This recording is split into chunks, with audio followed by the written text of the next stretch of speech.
afternoon, friends, and thank you very much for being here this afternoon. It's been quite some time since we interacted in this format, but we've been interacting in other formats, so the substance is the same, the formats change. I have a few announcements to make, following which I will answer the questions relating to those announcements.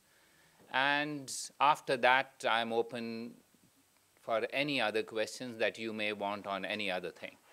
So let me begin with the announcements that I have to make. There are three announcements. The first is the first Vice President of Cuba, His Excellency Miguel Diaz-Canel Bermudez, will be visiting India from March 23rd to 25th. This is his first visit to India. This visit follows the visit of Vice President Shri Hamid Ansari to Cuba in 2013. The Vice President of India is his counterpart and will be receiving him. In addition, of course, the visiting Vice President from Cuba will call on the President and will meet Prime Minister Shri Narendra Modi. This is the first high-level interaction between Cuba and the government of Shri Narendra Modi since they took office in May last year. You are aware that Cuba and India have extremely warm and cordial relations. We interact in international fora, and we cooperate despite the distance on a whole host of things. One of the areas that we are cooperating in both ways are human resources development. Cuba is a recipient of approximately 50 to 55 ITEC seats every year. On the other hand, those who follow sports are aware that the Indian boxing team as well as Indian sports institutions utilize Cuban coaches in volleyball, in diving, in boxing, as well as in athletics. We hope that in addition to fostering greater cooperation in this area, there will also be greater cooperation in areas of biotechnology, affordable human health care, and an exchange of views on international and regional issues of interest to India and Cuba during the visit of the first Vice President of Cuba.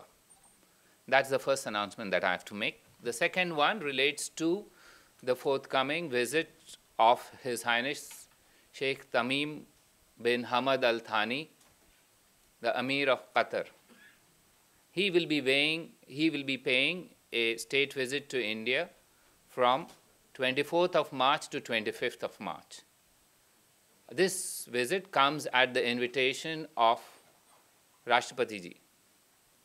The Amir of Qatar will be accompanied by a high-level delegation consisting of ministers, senior officials, and captains of industry. This is his first visit to India. However, we have regular exchange of high-level visits between the two countries.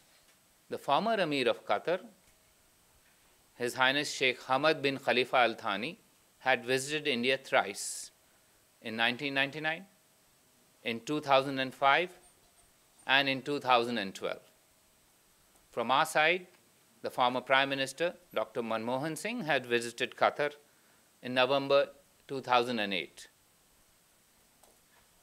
The program for the visit of the Amir of Qatar follows traditional lines, that is, he will have meetings with Rashtrapati Ji, who will also host a state banquet for him. The Vice President will call on him. There will be meetings with Prime Minister, both in a restricted format as well as delegation level talks. And the External Affairs Minister, Srimati Sushma Swaraj, will, as usual, be the first dignitary from the Indian side to call on the visiting head of state. This is the usual practice. Now, India and Qatar enjoy close and friendly relations. Our ties are anchored in commercial ties and economic exchanges, as well as people-to-people contact. Those of you who follow this matter very closely are aware that approximately 600,000 Indian nationals work in various capacities in Qatar. They are the largest expatriate community in Qatar.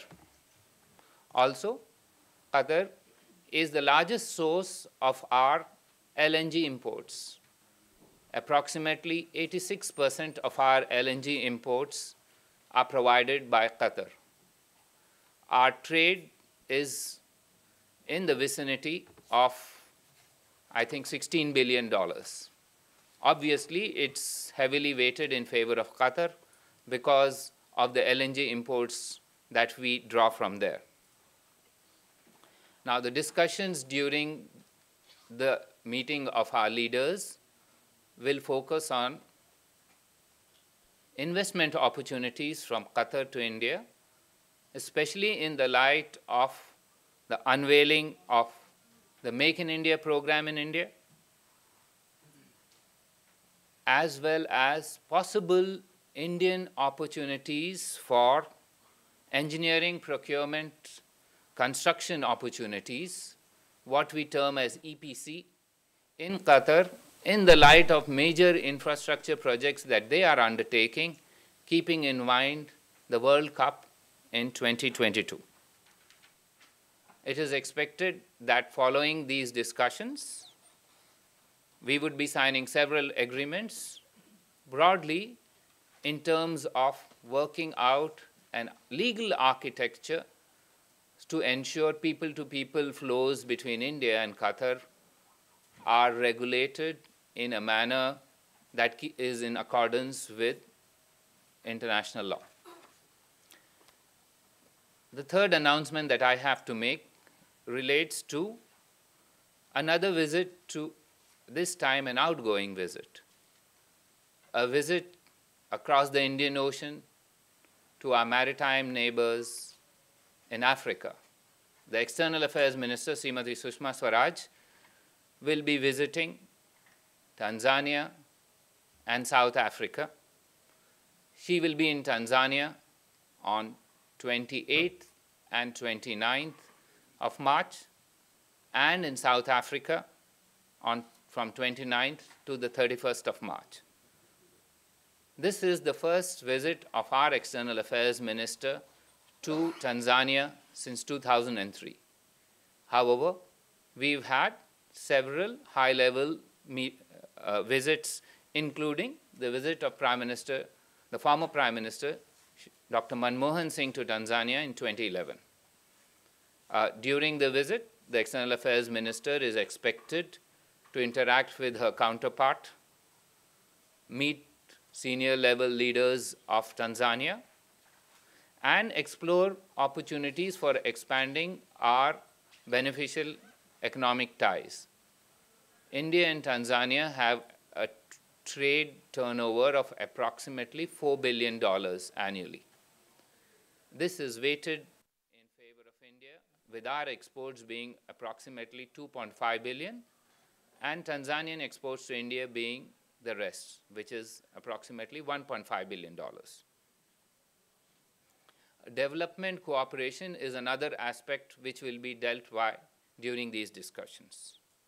And finally, the External Affairs Minister will take the opportunity to hear from her Tanzanian counterpart developments in the region and international issues, including matters in the United Nations and other international fora. Following which, the External Affairs Minister is likely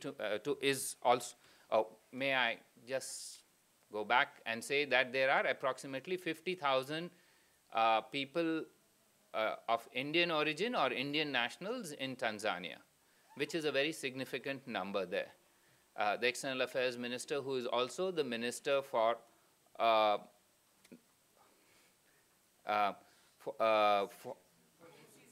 Overseas Indian Affairs, will be interacting with them too in that capacity. In South Africa, apart from bilateral meetings, the External Affairs Minister will participate in co-chairing the joint commission between India and South Africa, as well as a tripartite meeting between the foreign ministers of India, Brazil, and South Africa. This is the IPSA format. She will take the opportunity of paying homage to various sites related to Mahatma Gandhi in Johannesburg, apart from meeting senior leaders in South Africa.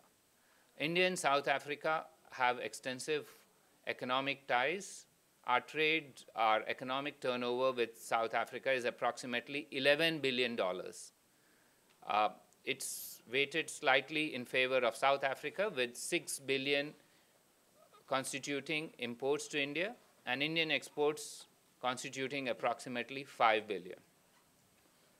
South Africa is the second largest trade partner for India in Africa after Nigeria. We hope that the Joint Commission outcomes will further foster our bilateral economic ties. We will also utilize the opportunity in the trilateral format to discuss global governance issues, sustainable development, and possible development cooperation in a trilateral format through the IPSA. I think I'll stop there, and I will be willing to answer any questions that you may want on any of these three in a sequential order, or else on anything else, but with the caveat that there is only one question per person. Yes, sir. Good afternoon. Do both countries, Cuba and India, they expect some agreements during this visit? May we have some details? Thank you. Yes, we will be having some agreements. These would be of a consular nature, as well as on other issues relating to, as I said, health, as another aspect of those agreements. Yes, Ranjit? Some of the South African defense firms are banned in India. Is there any move to revoke the ban? Ranjit, I always admire your ability to ask me questions on everything under the sun. Matters of defense supplies are best addressed in another building. Yes. Dr. Akhilesh. Recently, USA has lifted sanctions from Cuba, some of the sanctions. And do you think that it is going to give better opportunity for relationship between India and Cuba, and also increasing the trade between the two countries? Can you elaborate on what are the prospects between the two? Let me start off by saying that India and Cuba have extremely warm, cordial, and friendly relations. Our political ties are excellent. That said, you're right. One of the barriers that we have faced in terms of interactions with Cuba, apart from distance is a barrier, but another barrier which we have faced is issues relating to foreign exchange and availability of foreign currency for trading purposes. Anything that helps in that is going to enhance trade.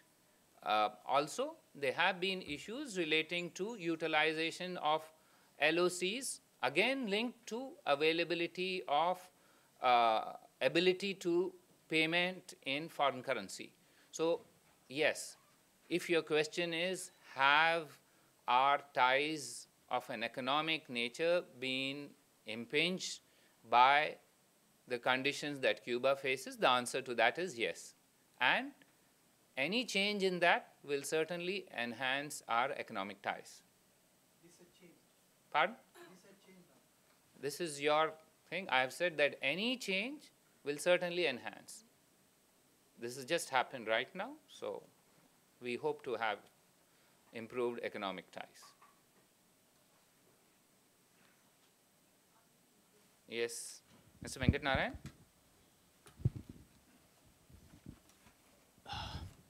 This is not related to what Any you of the have three? said. No, this is outside of your... Okay, so let me first finish on any of the three things that I have announced, and then we can deal with anything under the sun, dealing with the Ministry of External Affairs, not like Ranjit asking me about issues in other buildings. Yes? Is it on these things? No. No, let's finish and then we'll come back. Anyone else on these three announcements? Yes, Nas. Just, I would like to know whether what kind of security cooperation do you have with Qatar, and has With whom? Qatar. And has the country is the country helping you in regarding the Indian captives in Iraq and? Let me tell you first about defense cooperation. Defense cooperation, we have regular exchange of Indian ships going on maritime calls. We also have opportunities for Qatari officers to be trained in India. Now, if your question is broader than that, and that's what I think you have in mind relating to specific aspects of those Indian nationals who are held captive in Iraq, the answer to that is that we utilize every opportunity to try and seek information and assistance about the whereabouts of those whose whereabouts are right now not known. So if your question is that have we also approached Qatar in this context, the answer to that is yes. Along with various other countries, we are willing to approach every friendly country which may have some influence or ability to assist us in this matter. We have approached, we will continue to engage till we are satisfied with the outcome. On this? No, we deal with it. Anybody else on these matters? And then we will come to other matters. No. So now the floor is open. Mr. Venkat Narayan.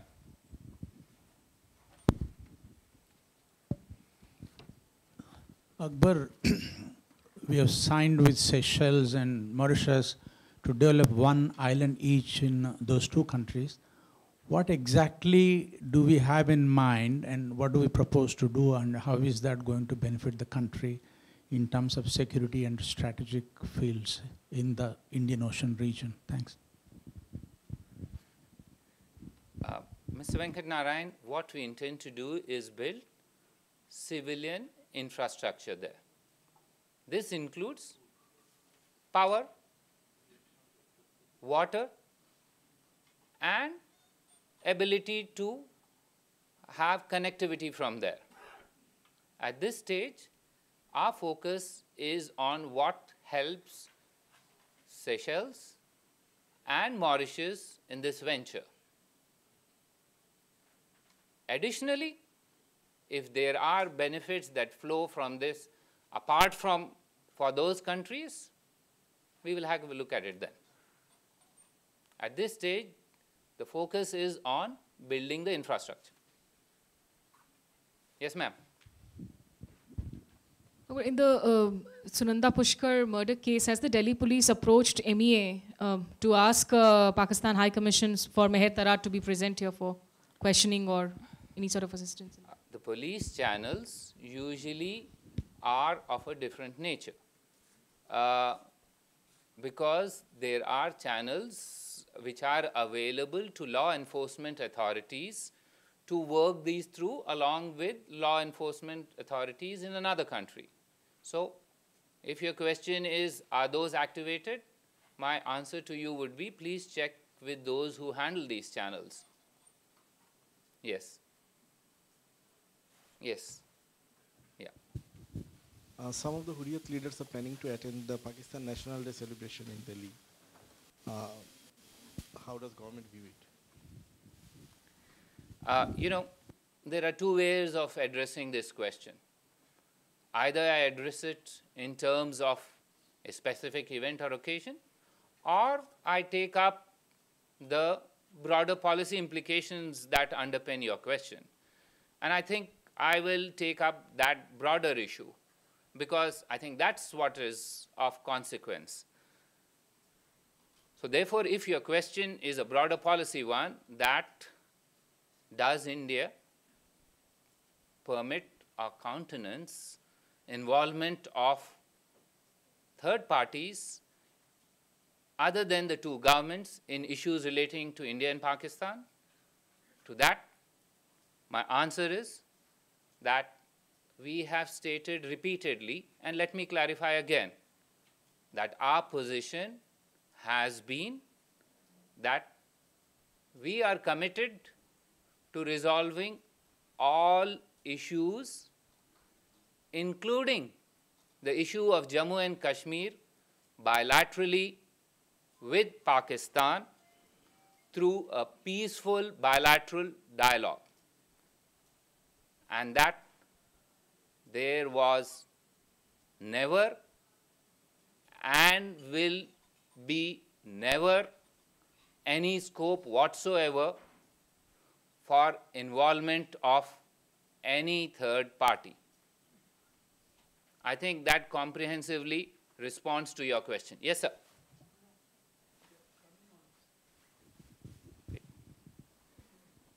Don't jump the gun. What's our status on fishermen issue? Our government going to organize any negotiation with Sri Lankan fishermen parties or anything? You know, this is an issue which has figured during high-level discussions between India and Sri Lanka. This is also an issue. This was taken up by Prime Minister recently when he went there.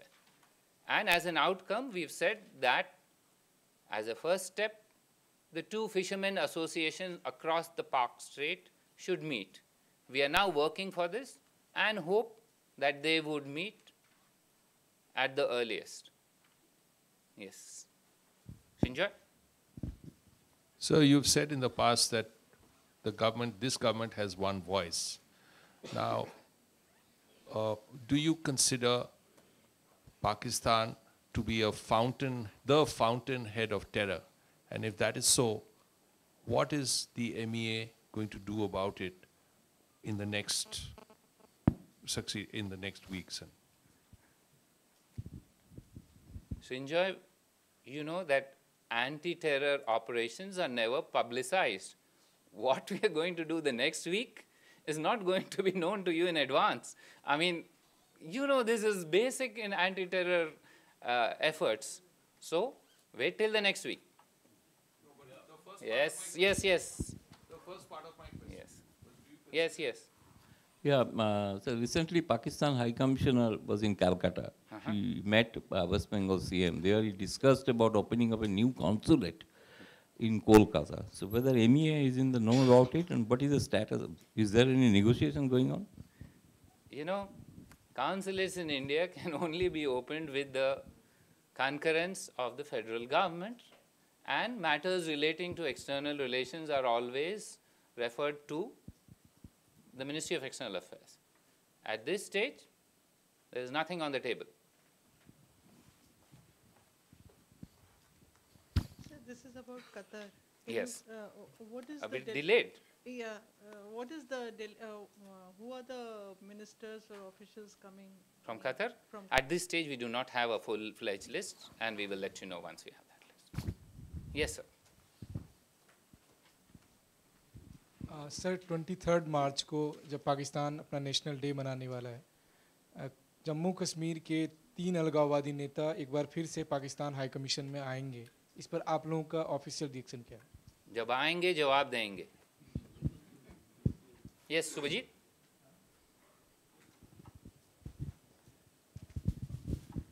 Sir, I understand there was a breach in the security of the Prime Minister's visit when he visited Jaffna.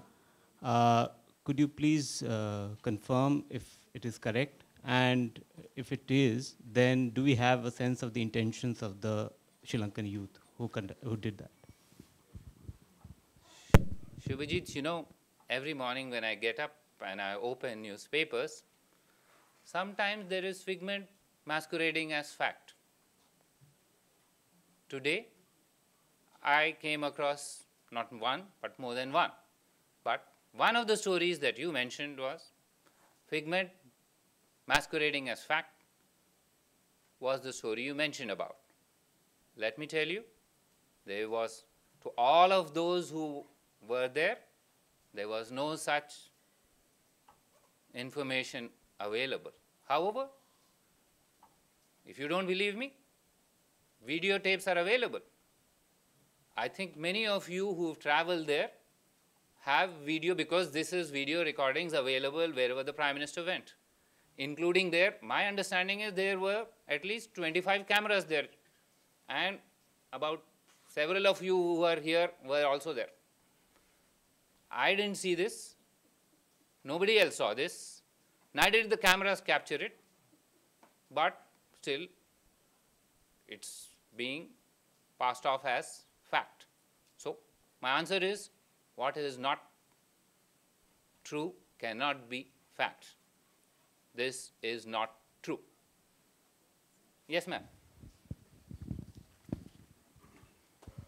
Sir, there are reports that Japan is opposing this implementation of the administrative arrangement between India-US nuclear deal. Is it correct? Well, I just told about one of the reports that was masquerading as fact, and thank you for raising the other one, both on front pages of newspapers. I find it rather incongruous that all of you, if you just step out here and go to the next room on the day when we are moving ahead with implementation related to the understanding between the US and India, in which through a workshop on the Indian nuclear insurance policy. This workshop has 100+ people. For your benefit, there are several from Japan, including from Toshiba. I can give you other, Westinghouse, which is a US company but is also through Japan. The Japan International Bank, Cooperative Bank, I think. Plus, there are people from France, there are people from the US, they are all the biggest names in the nuclear field, including from Russia. Rosatom is there. All those who are doing business in India are there right now, trying to work out and understand what it is. Also, I find it incongruous that one day after the India-US nuclear contact group met, this contact group met yesterday, and they acknowledged the fact that all policy hurdles no longer exist. They are now focused on trying to better commercial prospects of the deal. So this is the scenario in which the news story appears.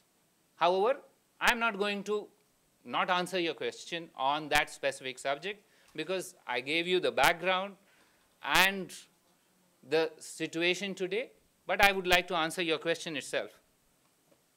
Let me tell you that there is no truth in that assertion. In fact, there is also no truth in the assertion that we have delayed the administrative arrangements. You are aware that when President Obama came, we finalized the administrative arrangements. And this was announced on 25th January. I can confirm to you that after the necessary internal procedures, the signed texts are currently being exchanged between the Department of Atomic Energy of India and the US Department of Energy. Therefore, it makes no sense to link what is being now signed with other activities. Now let me still come, because I want to explain this in some detail. This brings us to Japan. I have just told you Japanese companies with interests in nuclear issues are already in the next room. while there has been no round of discussion scheduled as yet with Japan, there are ongoing discussions. You don't need to schedule meetings and negotiations for having discussions. And these discussions are in accordance with the directives that the two leaders had given us during their summit meeting in September 2014. Therefore, any purported link between India's administrative arrangements with the United States and India's negotiations with Japan is pure speculation, because one is already moved ahead. I've explained to you where we are on that. Also, while we value the early prospect of civilian nuclear cooperation with Japan, the absence of civilian nuclear cooperation agreement with Japan is currently not an obstacle to ongoing cooperation with our other partners. I think I've amply clarified the situation. Yes, Sridhar? So is the Modi government planning to allow the Hurriyat leaders to visit the Pakistan High Commission on March 23rd for their National Day celebrations? There is still some time away. Wait and see. He asked this question. I replied. I think in decision making, surprise is always an element that needs to be taken into consideration. I'm not going to let off the surprise right now for you. Wait and watch. Yes, sir. So this is about the other nuclear deal that's being worked out in Switzerland, the US-Iran nuclear deal. What is India's position? What is how does the Indian government interpret the negotiations that are going on, expected to be signed later today? And has India played a role in this negotiation? Would you like to sum it up? As far as those negotiations, these are confined to P5+1 and Iran. There is a established mechanism for that. And therefore, that mechanism is fulfilling its role. I don't think anybody has asked us, or we are in a position to contribute to that at this stage. Because a mechanism exists. That mechanism has been functioning to the satisfaction of all those involved. As regards what the outcome should be, frankly, I don't think it's fair for us to say this, as long as an outcome that is satisfactory to all those involved is worked out. As far as we are concerned, sure, we would like a peaceful resolution to an issue which is bedeviling them, the region, and the world at large. Yes, sir. This morning there was an attack in the state of Jammu and Kashmir. Will that have an impact on India's approach towards Pakistan? I think the Home Minister is already on record on this matter. As far as our concerns on terrorism are concerned, this will always be an area which we will flag as and when opportunities arise in our interactions with Pakistan. Yes, ma'am. So has the Pakistan PM sent an invitation to India about this forthcoming SAARC summit? And if forthcoming, can you tell me when is it? Tell me the date. This year? Next year. Next year? When? Sir, there were reports in the Pakistan media. No, I will. Yeah, come on. Yeah, you can answer. You can ask somebody else. I've answered the question, but I'm not evading. So I will answer. Yes. Has Mr. Modi written to Mr. Nawaz Sharif accepting that he will be visiting Islamabad in January? Was that the content of the letter delivered by Foreign Secretary? What you're saying is that I should disclose private and confidential communication between leaders. Let me finish. Since you asked this question, let me answer that. What you're asking me is that I should disclose publicly private and confidential communication between two leaders. If I did that, it would neither be private nor be confidential. But Yes, we can confirm that Prime Minister has written to Prime Minister Nawaz Sharif. This is old story. But the contents of that will remain private and confidential. If there are no further questions, I will call it a day. Thank you very much. Have a nice weekend.